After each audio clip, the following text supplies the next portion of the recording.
Good evening, everybody. Welcome to Zoom at 8. My name is Julianne Peterson, and I am your host every Tuesday night. We have been doing this for 7 years in April. It's crazy. All through COVID, it's been an incredible run, and we're just seeing the next cycle. And it's a great time to be in because you're gonna need to build your team. You're gonna need to figure out who's staying in this game, who has opportunities. I mean, I am getting deal after deal on my computer every day on beautiful properties. The question is, where are we going to find the equity? That has been the challenge and will continue to be the challenge. We looked at family office, and family office is going another route. And we've gotten this confirmed through Pref Equity that family office is kind of looking for a different return model than what multifamily is at the moment. So get ready, start preparing your retail investors because you're going to need them when you get your next deal done. So if you're looking at a deal, please, I'd love the opportunity to take a look at it. Your best bet is before you put in an LOI, you really need to come and show me your T12, your rent roll, your offering memorandum, if there is one, and your underwriting so that I can see how you're modeling this. Because if the lender is modeling it at 1,400 on R&M and you're at 800, there is a difference, and we're not going to be able to get you as many proceeds as what you thought. So always, before you put in an LOI, please send it over to me and we'll give you where the lending is. It's kind of crazy to do it the opposite way. You may have to retrade and then you may lose your business with that broker. So Old Capital Conference coming up in September, the 23rd and 24th. It's in Dallas. Would love to see you all there. There is an opportunity to meet up with brokers, with vendors, with investors. So maybe Andrew will be here to join us for our Old Capital Conference. So we're going to listen. We're going to find out about LeaseLock tonight, guys. What kind of things can Andrew talk to you about tonight? How they can help your business. We've got Andrew Bowen here tonight, and a real treat. You guys are going to learn a lot. Andrew Bowen serves as Senior Vice President of Strategic Partnerships at LeaseLock. With over 30 years of industry experience, Andrew Bowen supports the company's strategic partnerships and provides industry leading through leadership. Prior to joining LeaseLock, Andrew spent 13 years at a leading real estate ERP provider. Let's call it RealPage. During his tenure there, he hosted a thought-provoking podcast series featuring innovative investors and operators. So he has heard a lot of details about all these deals that are on fire right now. So for over a decade, his focus has been on the tools that help investors and operators in multifamily real estate drive yields through better leveraging data and analytics. My gosh, I gotta say, as you guys know, data drives decisions. So having Andrew on your team with the data is somebody that can be very, very helpful. As he mentioned, he's from Southern California, went to the University of Santa Barbara, one of my favorite places. And outside of his passion for rental property, he likes to spend time at the gym, at the lake with his wife of 30 years, amen, and his 2 sons. So welcome, Andrew, to Zoom at 8. How are you tonight? I'm good, and I did not expect you were actually going to read my bio. Like Yes, it's absolutely. yeah, It's important. We hard to know listen all to. about you. Yeah, well, just wait until you hear your voice. But you're used to that with the podcasts, I right? had my own podcast. I hear my voice all the time. I'm so Yeah, sick of hearing me. yeah. It's tough. It's tough doing all of the cuts and all of that. So, well, you're used to being part of a bigger conversation and, being part of a real page, knowing that data drives decisions, and now coming over to LeaseLock. So give us kind of where you're at, how you can help us, what kind of product is LeaseLock, and Sure. how we can get to know you better. Yeah, so I mean, I guess the part that's left out of my bio in that is before I joined RealPage in 2010, I had spent 20 years running properties. Everything from, if you want to go far enough back, I was a junior maintenance tech and a resident assistant in the dorms. I've done operational positions, I've leased apartments, I've been an asset manager, all those different things. And one of the I think it's a strength. One of the strengths I've always brought to all these positions I've been is I still think like I'm an operator and an owner. I don't necessarily think to my own downfall sometimes. I don't necessarily always think like I'm a service provider in the space. So one of the things that when it comes directly to LeaseLock and thinking about that specifically, what LeaseLock does overgeneralize, and we can get into the details, is we provide a vehicle for operators and owners of rental real estate. We do both single family housing and multifamily housing, to replace an antiquated deposit platform with what insurance is designed to do, a risk transfer through a certificate of insurance, which we'll get in, again, we can get into the details, but by being able to do that, we're able to kind of benefit all three parties to a lease. And we look at the three parties to a lease. The first one obviously is the resident themselves. So we're able to remove if you're doing deposits right, and we'll talk about how most people aren't doing deposits right, a pretty major financial input from their lives. If you're recording, 1 month's rent and, it was, I don't see his name. It was Brian earlier who was talking about getting his rents Mhm. up to $1,000. The sad part is if, we follow bankrate.com. If you look at Bankrate's latest surveys, 59% of Americans cannot pay for $1,000 expense with cash. They don't have it, unfortunately. And when you think about it from the perspective of as a landlord, okay, we've just asked you to put that $1,000 in cash as a deposit. I'm not going to hold it as zombie money in an account that may or may not give me exposure to different. Actually, all you up in Chicago. There's a reason nobody in the Chicagoland charges deposits anymore because it has become so litigious around mishandling of those deposits. I know that for a fact because I used to own there and we had to pay interest on that and it had to be documented. So I'm with you. Yeah, it had to be. I think it's within 3 days of the renewal Yeah. processing. I mean, it is Yes. crazy, and there are actually I mean, there are literally law firms that have popped up there that basically all they do is deposit management lawsuits because I think, if I recall correctly, the penalty is 3x the amount of deposit for not processing a 7 cent, interest charge correctly. I wish I was Wow. joking about that. That's real. But that is one of the ways that we've kind of been able to step in with folks is be able to, okay, let's remove that and let's go ahead and replace that with a certificate of insurance that the vast majority of the time when we talk about the economics, the vast majority of the time, the residents are actually paying through a pass-through charge. So we can take coverage from a $500, $1,000 deposit to up to 1.5x of the rent for the cost of, I'm going to throw out a random number, $25 a month. And we can talk about the underwriting and everything else, Julie, as you want to go through there. But that's kind of the main point of what LeaseLock does is let's unlock this zombie money, put financial agency back in the hands of residents, but not at the expense of owners and their bad debt on the back of the end, which is what's happening when you just kind of waive a deposit for a leasing incentive. Yeah. So this allows people to get in for a lot less. So kind of walk us through how that process is. Um, if you don't mind, I'm going to walk through the underwriting process first. Sure.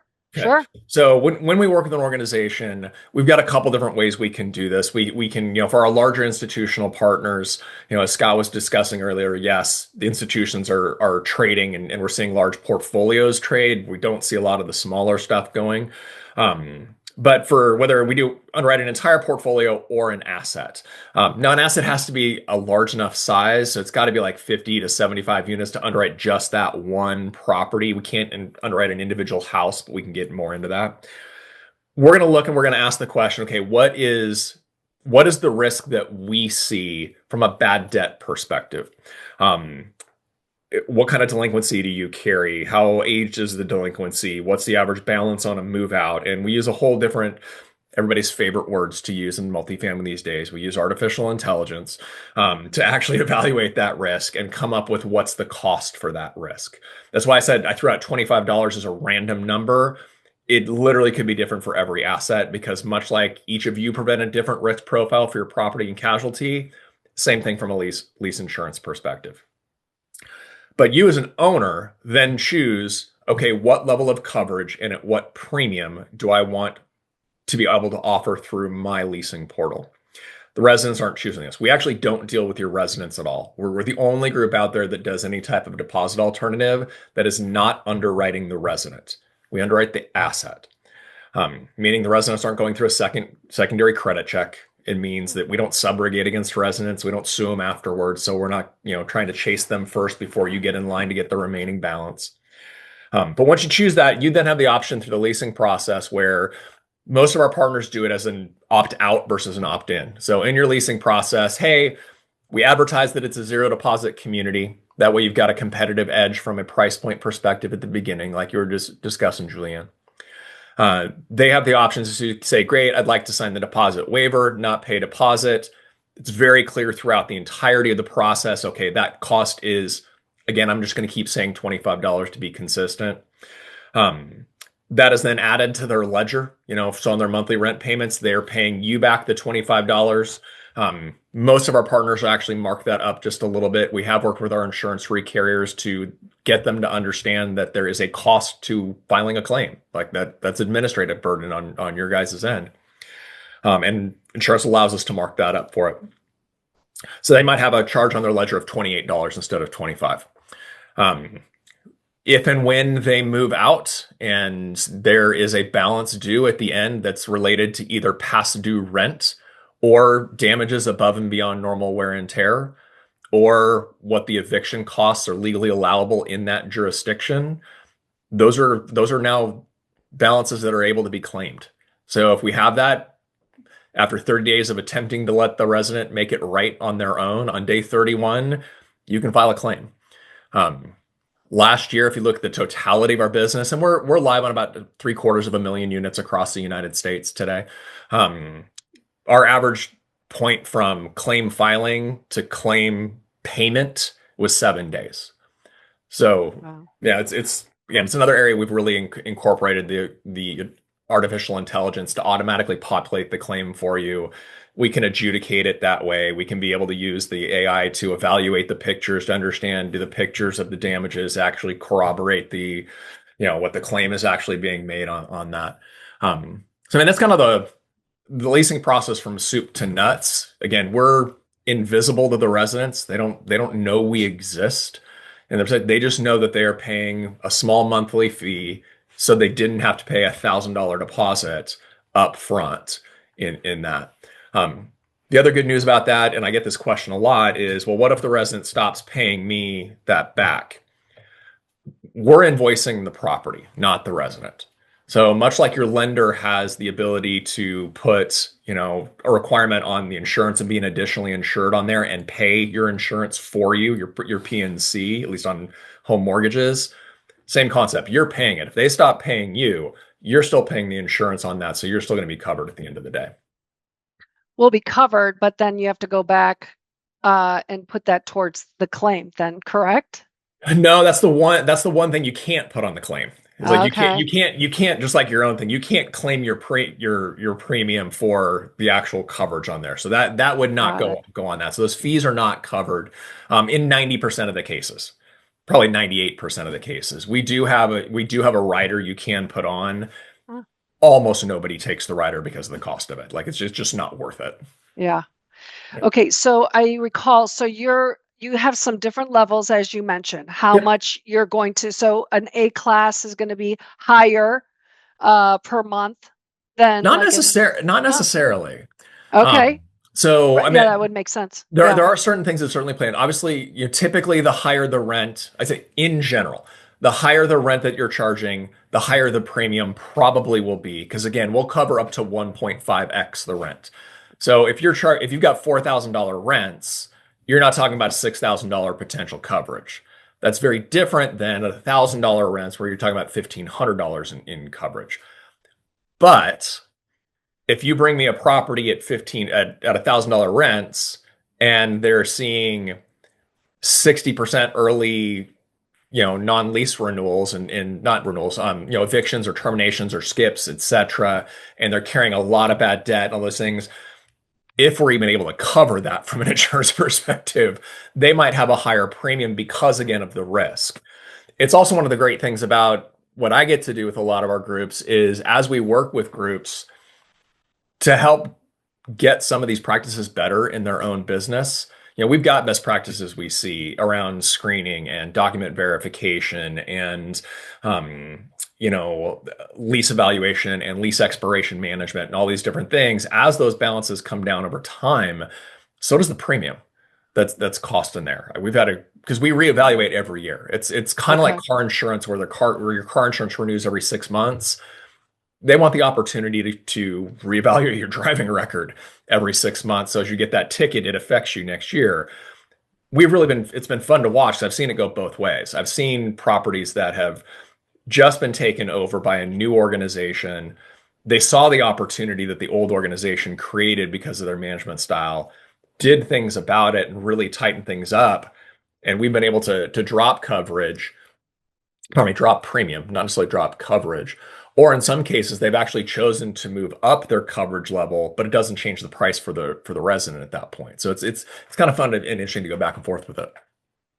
So is it, you say it's for the property, so whether it's one person that chooses this or the 100 unit, only two people, you still have the same per unit cost? Correct.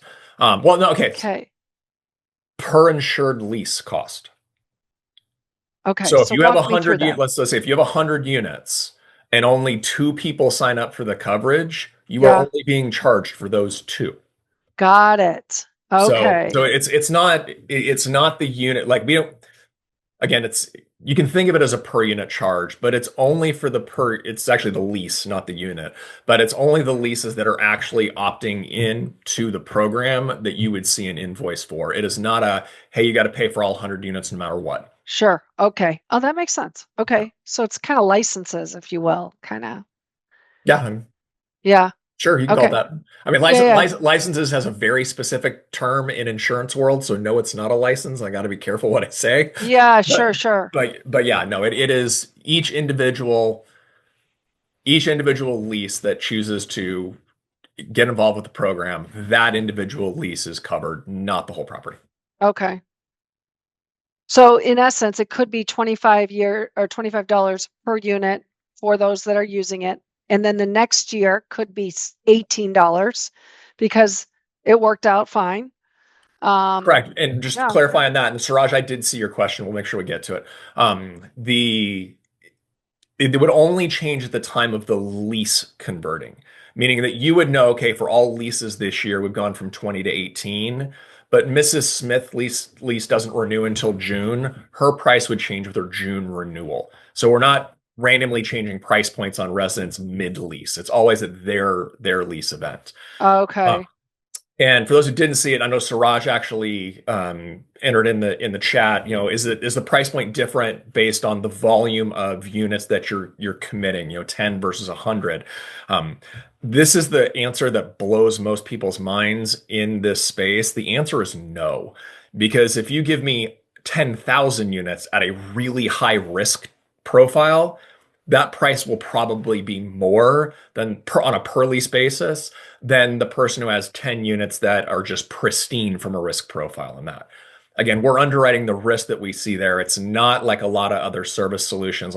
When I was with RealPage, we absolutely had this strategy of, the bigger the deal, the better the price.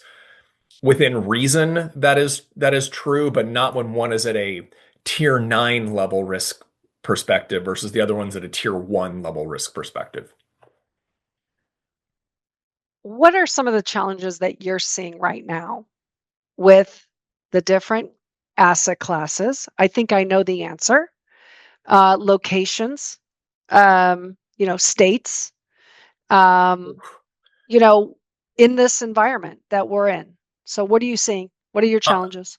Um, how political you want me to get? I think it's just, it is what it is.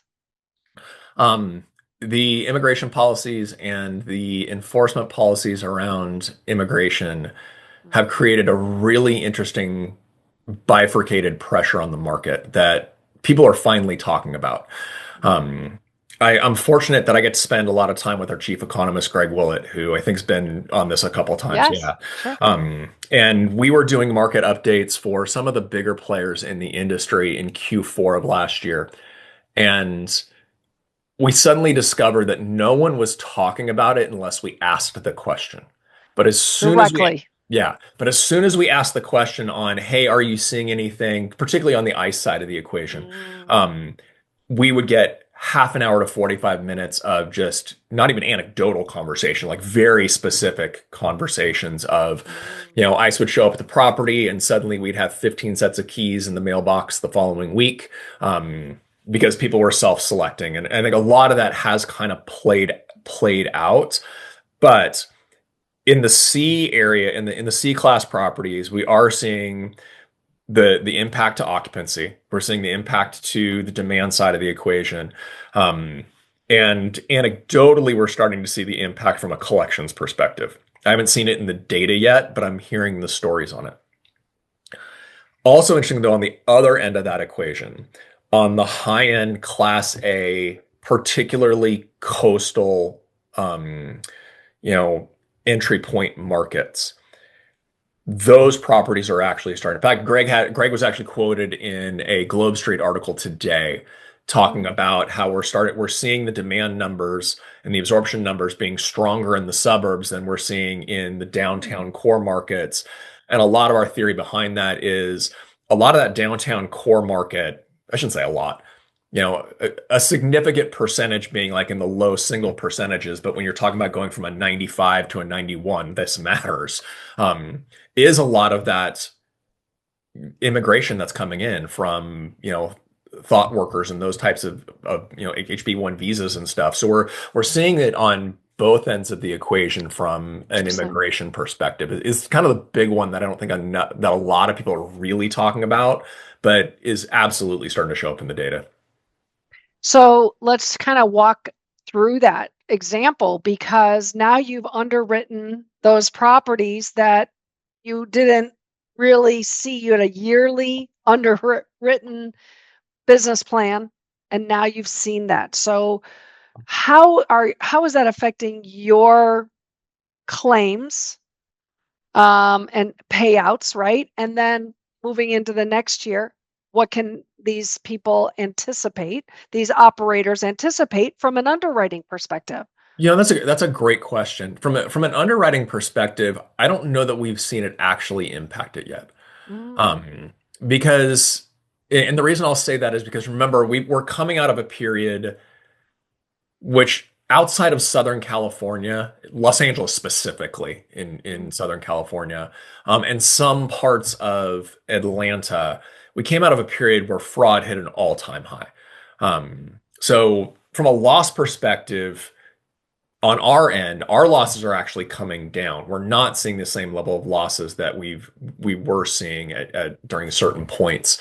That is somewhat geographically resistant. Like, I mean, you still see Houston is still kind of a challenge. Atlanta is still kind of a challenge, but not where it was when, the courts were not processing evictions in any way, shape, or form. And you had people staying for, 18 to 24 months in that perspective. okay. But the reason I say all that, Julianne, is because I think that when you start comparing before and after, I think that before was so inflated that it is kind of bearing a little bit of the Mm, after, where yes, it's coming down. But I think if we okay. were to go back and, LeaseLock's been around since 2011. If we were to go back and look at, 2013, 2014 data, which I haven't done, that might be a little bit more impactful of what we're seeing now versus then. Interesting. Yeah. So we've talked about LA, you talked about Houston, Texas. What about the other markets? Where are you seeing some of the challenges that we're not hearing about, like that is being impacted by ICE? Because I think of, the states that are surrounded, the Sun Belt states, right? Where are you seeing also in Chicago? Are you seeing in Tennessee, Kentucky? Is the Midwest not really seeing these ice impacts? Um, Again, I'm not an expert in this one, but I have a lot of conversations with folks about Yeah. this.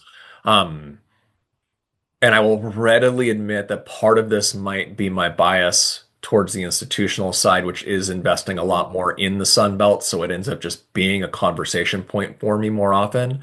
yeah. Um, but in dealing with like my Chicago folks, they're feeling it, but not to the same level. You know, if you go into like a Central California, which is, all agriculture, really, when you really think about what Central Yeah. California is. Sure. Central California is absolutely feeling it. Phoenix is Mm, feeling it. Um, the Florida is feeling it. And a mm, lot of this is when you think about, especially the ice impact specifically, it's where you're going to have high concentrations of really agricultural work and construction work. I mean, I'm down here in Dallas. There's not a lot of people who want to get up and put a roof on a house in August in Dallas. mm, Same thing in Florida in August. So those are the challenges where we're seeing it. I will tell you the other place I have heard about it from the Midwest, and it's specific is on new builds, where they're actually having problems with crews sometimes showing up because sure. they'll show up on the construction site. Yeah, I mean, we have two houses on our street that have taken almost 2 years to build ground up construction. Wow. And it's just nuts. You just think, what is going on? Are they putting in the high end of everything? No, it's trying to get the crews to show up on a regular basis. So, yeah, I mean, here's an example of Scott Yeah. making a decision, getting feedback about immigration with on a property at 100% of the Haitian tenants, and they all kind of he passed on it because of the incredibly large amount of Haitians that were in the Wow. property. So I don't think that that is uncommon, to be honest with you, Scott. I think it's very common, and if you're at a risk profile on affordable housing today, I mean, we're seeing that, family office is not going for affordable housing. They're not going for the older product. I think it's a real challenge, and your product really hits a nice place to help these people come in and be able to be a resident. Yeah, I mean, and that actually ultimately is the goal of the product. Like it was actually founded by a gentleman who came up with the idea because even though he was cash rich, he was credit terrible at the time and couldn't qualify for a an apartment without getting a Oh, guarantor or some type of, aspect. And that's how the business actually started. It's evolved several iterations since then. Um, but yeah, it's the way we put it is like we want to eliminate deposits for good. And uh, that's kind of a twofold sentence. It's both let's stop doing this crazy thing we've been doing since rental housing existed. I mean, name me one other than collecting rent. Name me one other thing we do in rental housing that is literally a legacy platform. And and I've done this study. So like if you look on the data is just better on institutional grade products. So forgive me for bringing an institutional grade assessment. I know it's late, dog. I'm sorry. Um, the Still throwing a ball at my feet. He's like, Dad, it's time to play. Um, but if you look at like I went back to 2010 and looked at how deposits have really changed from 2010 to 2025. mhm, And I looked at rents too. So average rent went from about $900 up to about $1,500. Average occupancy went from about 93 and a half to almost 95 on stabilized assets. So we got about a 1.5% bump from the strategy, I'm going to say. But deposits went from an average of 1 month's rent down to, I'll be generous and say $500 when you're looking at the median. And during that same time frame, we saw bad debt creep from 50 basis points to 1.5 to 200 basis points that are in play. So overall, we made a strategic decision. I think anyways, because I did it several times, but I think we made the strategic decision to trade bad debt risk for occupancy. You Mhm. know, we won't cover as much of the bad debt, oftentimes because again, not a lot of renters can actually handle it, especially in the Class C product. Um, but it's just another example. Okay, if that deposit model is not working for anyone anymore, owners aren't getting the coverage they actually need. Operators are now being put in a legal liability for mishandling deposits. Um, Mhm. other than Chicago, if you want another example, go Google Graystar Florida deposit lawsuit. They're in a class action right now under this. ECI was hit with it. Invitation Homes got a $4.3 billion a settlement from the DOJ last year on this. So this is in the viewpoint and the viewfinder of federal officials. It's on kind of on the same levels as fee transparency right now. Mhm. But we said, okay, there's a better way to do this for everybody involved, and it's risk and transfer. That's what insurance is designed to do. So that's kind of where we stepped in. So, So let's kind of talk about if the resident doesn't know that there's this insurance that will take care of their losses, yep. what's their buy-in that they have to take care of this property? You're not putting in a security deposit. I'm walking away. I don't really care. So we're never going to tell you exactly how to operate your properties, but we have some very strong opinions on what to do. And one of our very strong opinions is in your lease documentation, one of the things that's added into it is what's called a deposit waiver, meaning that they are acknowledging directly, I understand that instead of paying a large upfront deposit, I am substituting this monthly fee, but I am still responsible for all damages above and beyond normal wear and tear and all rent charges that are in play.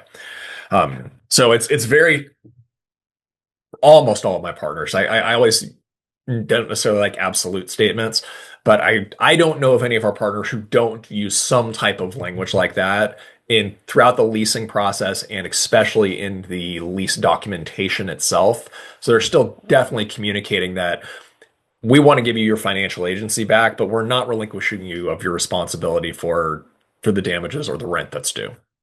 So I was an owner operator. I Yep. took 2 months security deposit.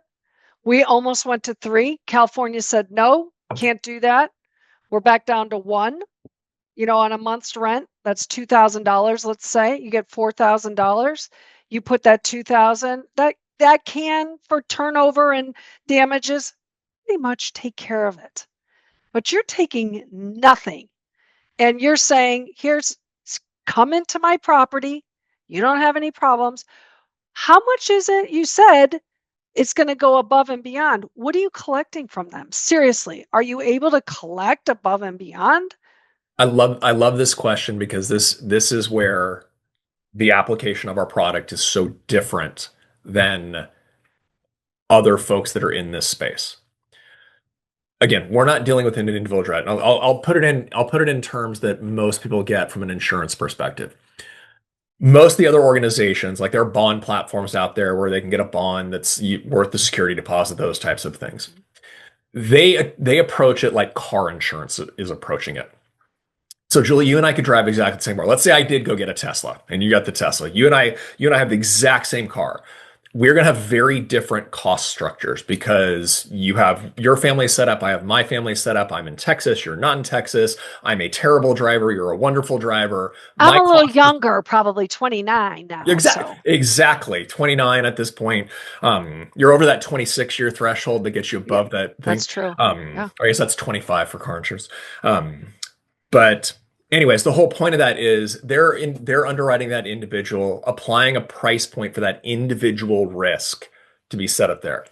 We don't use that model. We approach it much more like health insurance. So if you and I work for the same company, Julian, we had the same level of coverage, regardless of our family history of medical expenses and medical experiences, you and I would pay the same amount because they're spreading the risk over a larger population, which is what we Got it. also do. Our partners predominantly use this as an opt out program, not an opt in. Like when it's presented, Yeah. our preferred method is this. You can pay $1,000 deposit if you want, but that, and we do that. We typically see about an 80% plus take rate within that. Oh, that's good to know. So Okay. I don't have to collect the full $2,000 from the person that left you with the $2,000 damage if that's what your coverage level is. I need to make sure that out of the entire population, we're collecting the $2,000 and that we've priced the point regularly. That's kind of that core difference between dealing with the resident and underwriting them directly versus treating it more like we're going to underwrite the asset. We're going to assume the asset's going to have a certain level of penetration that comes through. It's not contractually obligated. We don't go back and say, you didn't have this. We've got to redo this. And it's also the way we treat the entire book of business.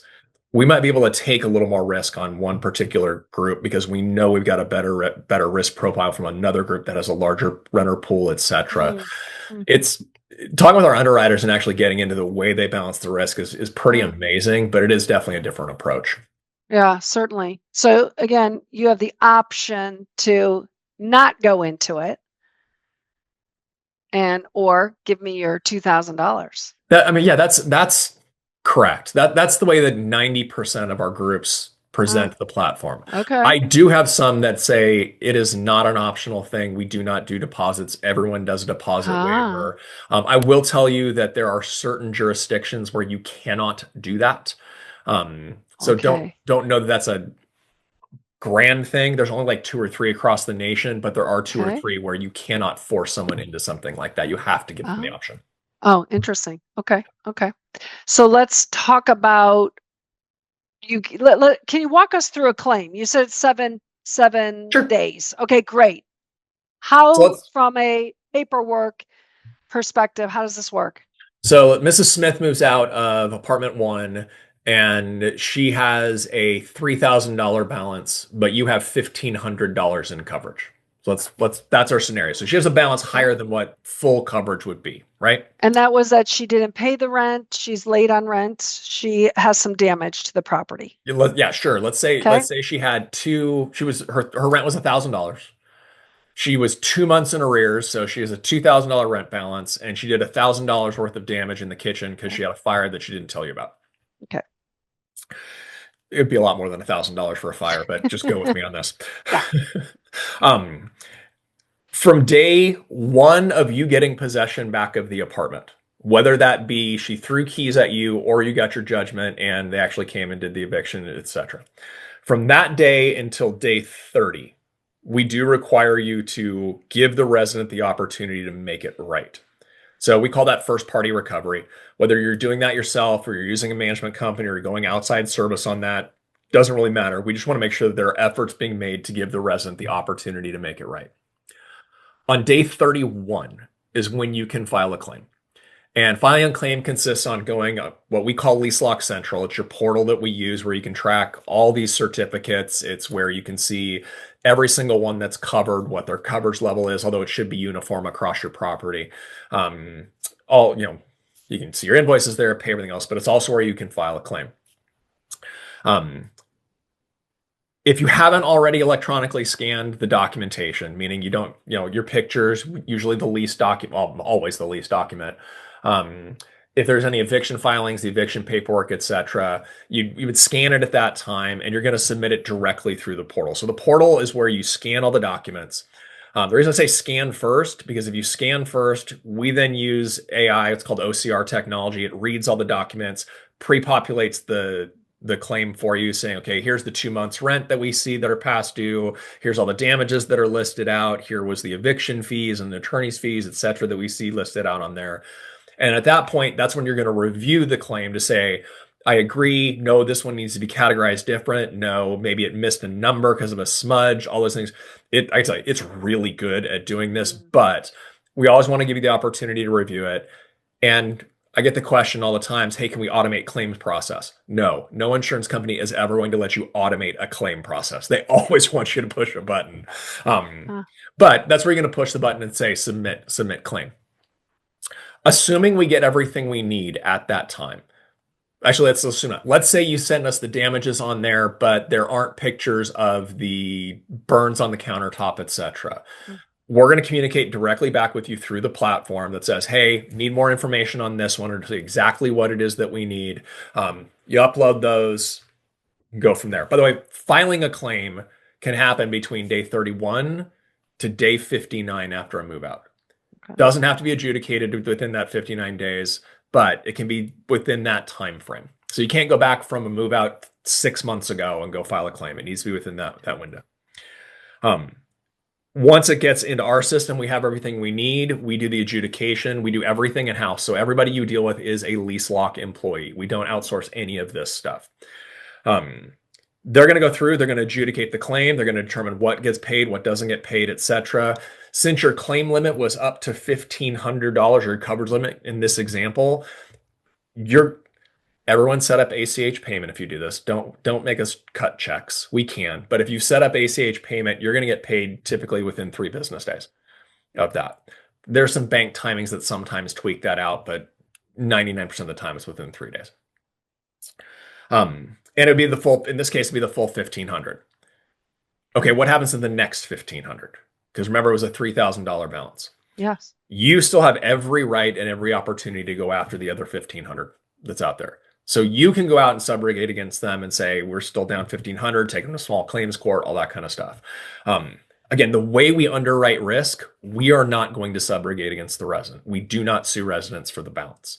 We're comfortable with the fact that we've mitigated the risk across a larger renter pool, and that's what we plan for. So we do not sue residents for that. So we're not getting in your way of trying to collect that next 1,500. What you cannot do is then go after the full 3,000 after we've paid you 1,500. That's called insurance fraud. So if they came in with a $3,000 check after we'd given you the 1,500, technically at that point you need to return the 1,500 back to us because the resident had already paid that portion of it. So Okay. does not happen very often that way, but need to do the disclaimer. Yeah. Okay. That makes sense. Makes sense. Where are the locations, Paul has a question, that force you to give tenants the choice? Ooh. Sorry, ask that. Which one are you doing that? Which locations force you to give tenants the choice that you can't force them to take the insurance? Yeah. What states do you know? So Oregon, for sure, on that Mm. one is a challenging one. Maryland has some counties that have some challenges around that. Okay. There's one more in the Northeast. It's not Massachusetts. Connecticut. No, okay. I believe it's Vermont, but don't quote me on that last one. I'll get you the actual specific list on it. Yeah. Okay. So we don't typically see assets from this group in those Yeah. markets. So good to know, but this goes to a wider audience. So does your insurance do environmental cost estimates for fire damage? We do not. We specialize in one thing and one thing only at this point, and that is lease insurance. Yeah. Okay. So what about a And sale? hold on. And Paula's other question is, does everyone here understand the term Oh, subrogation? Subrogation is basically when an insurance company pays a claim and then sues who's ever responsible for that cost to get the money back on that. mhm. So that's what we don't do. Like even though the resident caused the claim because they didn't pay the rent, we're not going and suing the resident for the rent after we've paid the claim. Good. Just like Good just like a question. health insurance doesn't go sue you because you had a medical issue. Yeah, that's true. Yeah. Um, what was I going to ask you? I don't know. It's Darn going to be a good it. question too. I was thinking Darn of it. what did you ask? Help me out here. Oh, Paula has a question, so I'll let her So, ask the so question. if you're just insuring the tenant payment and she had a fire, I can tell you from experience with a fire, if there's certain things that Julie as an operator doesn't immediately do after that fire, it could end up costing her a lot more money. I'm talking about the environmental testings, wipe testings, asbestos testings, blah, blah, blah, blah, blah, depending on the The age. municipality. And even not the age, even a brand new bill, depending on what the municipality says about fires and their remediation process, if there was a fire, then that's going to cost Julie as the operator a lot more money than $1,000. Right. I speak from Paula, so experience, sure, I unfortunately. don't disagree with you at all, Paula, but Yeah, let's use a couple different examples on this one. yeah. Number one, if the resident has a fire during their residency and you know it at that point, which the vast majority of fires you probably will, renters insurance and their liability insurance would cover that, not what we do. So Mhm. that's where that renter's insurance would cover that. Now, again, if they've moved out after the fact and you discover it after the fact that they had some type of fire in there, we would cover the damages up to the coverage limit. Again, in this case, we're saying 1,500. I'm not saying that all the rest of that wouldn't be covered, but it would probably then go under the property's P&C, or candidly, I'd go back and go to the renter's insurance and file against the renter's insurance because you can clearly know it happened during their residency. You just don't know when. Yeah, good And point. that could be a problem. Yeah. Ask me how I know. Yeah, Big sometimes problem. just like Andrew said, the guy who owns the company learned a lot of this from his own experiences, and Andrew Yeah. also understands it because of his experience, and you and I, same thing. So, on the job training for sure. So Andrew, the question was through a sale. We're seeing Uh, a lot of bridge loans going back, or somebody's coming in under the radar to take over the property. How are you guys managing that? It's a real issue right now. so yes, it is a real issue. Thank you. Um, I I've experienced it. well, no, and it's interesting from our perspective, it's also a real issue because oftentimes we don't know it's happening. Yeah. And we don't know who the new owner actually has become, especially if the old owner is just kind of walking away and bailing. So we have to do a lot of due diligence to find out once we actually, fortunately, it doesn't happen to us all that often that we don't know. But at every transition, first and foremost, we are ensuring the current lease that's in play. And every transition, the new owner, new management company has the opportunity to make one of three decisions. One we love, one I think is crazy, but occasionally happens. And then there's the third. The first one we love is the new owner is all about continuing the program, has the opportunity to do it. We go in and re-underwrite the asset because again, it may have become off of portfolio underwriting. Now it's an asset underwriting. So we're going to re-underwrite the asset. All Yeah. the certificates that are in place are transferable, meaning that those leases are still those leases. They are still covered by it. So if a new owner comes in and says, I want to continue, great, they're all in place. Okay.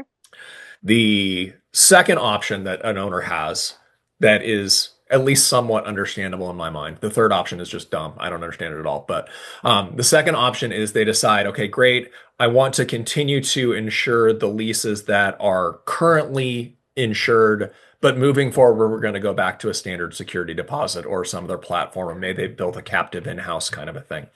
Okay. We call that a runoff. Okay. And basically, at that point, every lease that expires, not moves out, every lease that expires at the point of expiration, that's when their coverage ends. Um, so they then have the decision on the renewals. Am I going to go collect a security deposit from these guys, et cetera? And that's kind of their own business, internal process. The one I don't understand that occasionally happens is the groups that say, no, I'm just going to cancel. And they will literally cancel. And I had a property recently that came from, it was a 260 unit property. Um, we were covering 98% of the leases. So this was a group that basically did all in, everybody was in. And that group decided to cancel. And I had to get on the phone with the senior vice president of operations and go, do you really understand what you're saying right now? If you're going to go from every lease basically being insured to literally no leases with no security deposits. Fortunately, I talked them off that cliff because it just the regional manager who was making the decision didn't understand the impact of that decision, but it is their option. You can continue with the program full stop, you can go into a runoff, or you can cancel and lose all coverage. Okay. So we've got the option of this would be considered a um, uh, contract services, right? Sure. Okay. Yeah. So, and they kind of are it's going to slowly, because you've got leases throughout a year. You might even have 2-year leases. Yep. So you could potentially, when you're underwriting this, you guys, you got to make sure you understand that it's when that lease is done that you stop paying. So you take over in February and that client, that resident just signed up in December, that you are responsible for paying until December Yeah. or forward. So making sure you have those other income, other expenses, content. What am I saying? What am I saying? Contract services. You got to make sure that that is Right. looked at. Yeah. Paula, that's exactly what I was describing with the runoff scenario. She asked if an operator decides to keep your services and those leases are staggered, could the new owner Yeah. decide to let them run off happen naturally? Yes, that's Yes. exactly what most do. Yes. Yes. Um, Exactly. the other way I'd say to give another example kind of on the other side, and we haven't always been able to do this. We actually worked with our insurance carriers last year to be able to provide this. We actually now can also, let's say you buy a deal and you decide you want to put the platform in place. We now can actually offer the lease insurance at both the time of new lease as well as renewal. So what we saw a lot of groups do last year, especially Q4 of last year, was they were offering basically the refund of the deposit for those that are already in place Yeah. as a essentially a renewal incentive. So they would take a $500 deposit, credit it to the rent for the first month of the renewal, and replace Oh. that 500 deposit with a $1,500 certificate of insurance for the Hmm. $25 a month or whatever it was. So they just basically tripled their coverage, gave the money back to the residents. They no longer have the liability of mishandling deposits, etc. And it's not a huge study we did, but we looked at 4 different clients who implemented that strategy, and we saw that they were averaging about a 5 to 6% bump in renewal retention relative to the same Great. periods the previous 2 years. I mean, it's cash in somebody's hands, which is really, really valuable. Yeah, That was a really good strategy. yeah, I mean that is yes, especially because they executed it right around Christmas. Wow, that is really phenomenal. Great strategy. We're reading here. Can you prove using AI models which zip codes are more prone to tenants in aggregate losing their jobs due to AI implementation and other local market forces? Um, the answer to the first half of that question is absolutely yes. Hmm. The causation for those losses is not something you could necessarily prove with AI.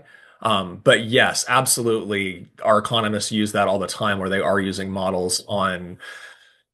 You got to be careful being using zip codes because of the way that fair housing and some of the other things work within that. So you've got to use more like longitude and latitude Hmm. areas on it, but absolutely they're tracking when on their forecast as to whether they think a market or some markets can be positive, negatively affected by certain Hmm. things. But to say it's directly because of AI implementation of those, that's still a little bit of a stretch right now.